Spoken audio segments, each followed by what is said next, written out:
అది సెల్ ఫోన్లు, ల్యాండ్‌లైన్‌లు లేని కాలం. ప్రజల కమ్యూనికేషన్ కోసం ఉత్తరాల మీద మాత్రమే ఆధారపడే కాలం అది. భుజాన ఒక బ్యాగు, చేతిలో సూట్ కేస్‌తో వడివడిగా అడుగులు వేస్తూ నడుస్తున్నాడు మధు. ఛ! బస్సులో నిద్రపోకపోయి ఉంటే ఇలా నడవాల్సిన బాధ తప్పి ఉండేది అని తనను తాను తిట్టుకున్నాడు మధు. అసలు మధు కూనేరు బస్టాప్‌లో దిగవలసింది. కానీ బస్సెక్కి కూర్చోగానే చల్లని గాలికి నిద్ర పట్టేసింది అతనికి. కూనేరులో దిగవలసిన వాడు కాస్త 2 స్టాప్ల అవతల దిగాడు. ఆఖరి బస్సు కూడా వెళ్ళిపోవడంతో ఇక కాళ్ళకి పని చెప్పక తప్పలేదు అతనికి. కూనేరు మధు వాళ్ళ మావయ్య గారి ఊరు. నిన్న మధు వాళ్ళ మావయ్య దగ్గర నుండి మధు వాళ్ళ ఇంటికి ఉత్తరం వచ్చింది. మధు వాళ్ళ మావయ్య అర్జెంటుగా బ్యాంకు వాళ్ళకి డబ్బులు కట్టాలి, లేదంటే పొలం జప్తు చేస్తారు బ్యాంకు వాళ్ళు. డబ్బు కోసం అన్ని చోట్ల ప్రయత్నించారు, కానీ ఎక్కడా దొరకలేదు. ఆఖరికి మధు వాళ్ళ నాన్నగారికి డబ్బులు సర్దమని ఉత్తరం రాశారు. ఇది ఆ ఉత్తరం సారాంశం. ఆ ఉత్తరం 3 రోజుల ముందే రావాలి, కానీ పోస్టల్ డిపార్ట్మెంట్ సెలవుల కారణంగా ఆలస్యంగా వచ్చింది ఆ ఉత్తరం. రేపే బ్యాంకుకి డబ్బులు కట్టాలి. ఇదిగో ఇప్పుడు ఆ డబ్బులు పట్టుకొని మధు ఆదరా బాద్రాగా బయలుదేరాడు. ప్రయాణ బడలిక వల్ల బస్సులో నిద్రపోయి ఇదిగో ఇప్పుడిలా నడుస్తున్నాడు. ఈ దారిలో దొంగల భయం కూడా ఎక్కువే. అసలే డబ్బుతో ఉన్నాడు, అందుకే గబగబా నడుస్తున్నాడు మధు. కంగారుగా బయలుదేరటం వల్ల ఇంట్లో సరిగా తినకుండా బయలుదేరాడు. బయట కూడా ఏమీ తినలేదు. దానితో కడుపులో ఆకలి దంచేస్తోంది. చుట్టూ నిశ్శబ్దం. తన అడుగుల చప్పుడు తనకే భయంకరంగా వినిపిస్తోంది. ఇంతలో ఎక్కడో అలికిడి. మనుషుల మాటలు లీలగా వినిపించసాగాయి. క్రమేపీ ఎవరివో అడుగుల శబ్దాలు దగ్గరగా రాసాగాయి. ఎవరక్కడా అని అటుగా టార్చ్లైట్ వేశాడు మధు. ఆ చీకట్లో తన గొంతు తనకే ప్రతిధ్వనించింది. ఎవరో తన వైపే వస్తున్నారు.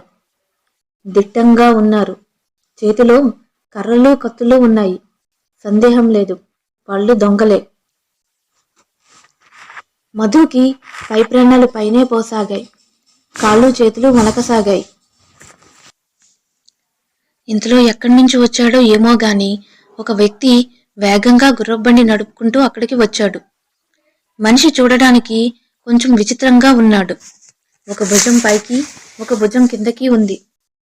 పెదవులపైకి పొడుచుకు వచ్చిన పళ్ళు, నల్లని శరీరం, బక్కపల్చని ఆకారం, భుజాలపైకి వేలాడుతున్న ఎండుగడ్డిలాంటి జుట్టు, నడుముకి కట్టుకున్న గావంచా తప్ప ఒంటి మీద ఎలాంటి దుస్తులు లేవు.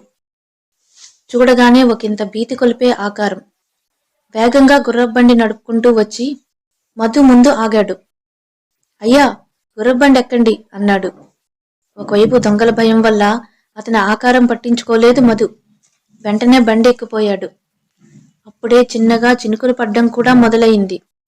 దారిలో అతని పేరు శివుడు అని చెప్పాడు బండివాడు. కొంత దూరం ప్రయాణం తర్వాత శివుడు బండిని ఒక పెంకుటిల్లు దగ్గర ఆపాడు. ఇదెవరిల్లు అని అడిగాడు మధు. ఇది మా ఇల్లే అని లోపలికి తీసుకెళ్లాడు శివుడు. మధుకు అక్కడ ఒక నడివయసు స్త్రీని తన తల్లి అని పరిచయం చేశాడు శివుడు. ఆమె అరిటాకులో భోజనం వడ్డించి మధుని భోజనంకి రమ్మని పిలిచింది. మీరు చాలా ఆకలిగా ఉన్నట్టు కనిపించారు, అందుకే మా ఇంటికి తీసుకొచ్చాను.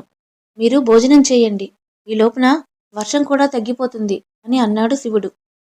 మధు చాలా ఆకలిగా ఉండడం వల్ల తినడానికి వెళ్ళాడు.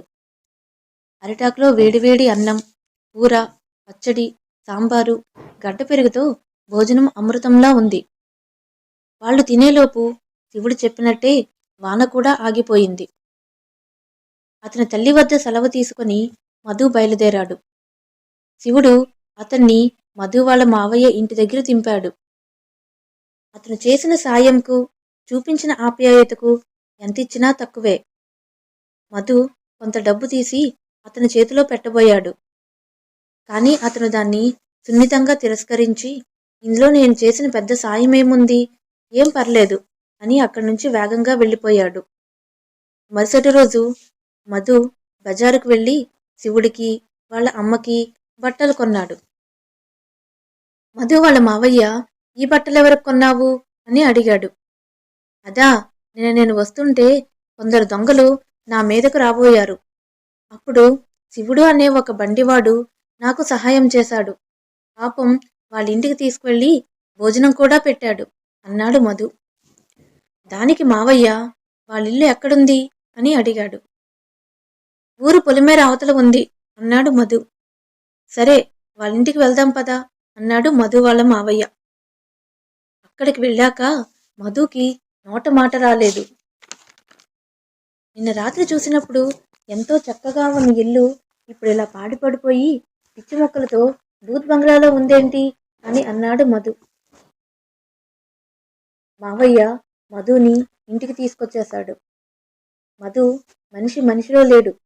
రాత్రి జరిగిందంతా తన కళ, భ్రమ, అసలేం జరిగింది అని మధు తెగ మదన పడిపోతూ ఉన్నాడు.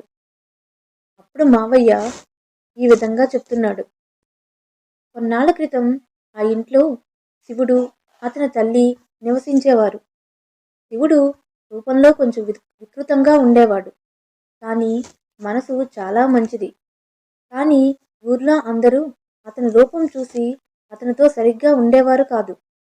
కానీ అతను అదేమీ పట్టించుకునేవాడు కాదు.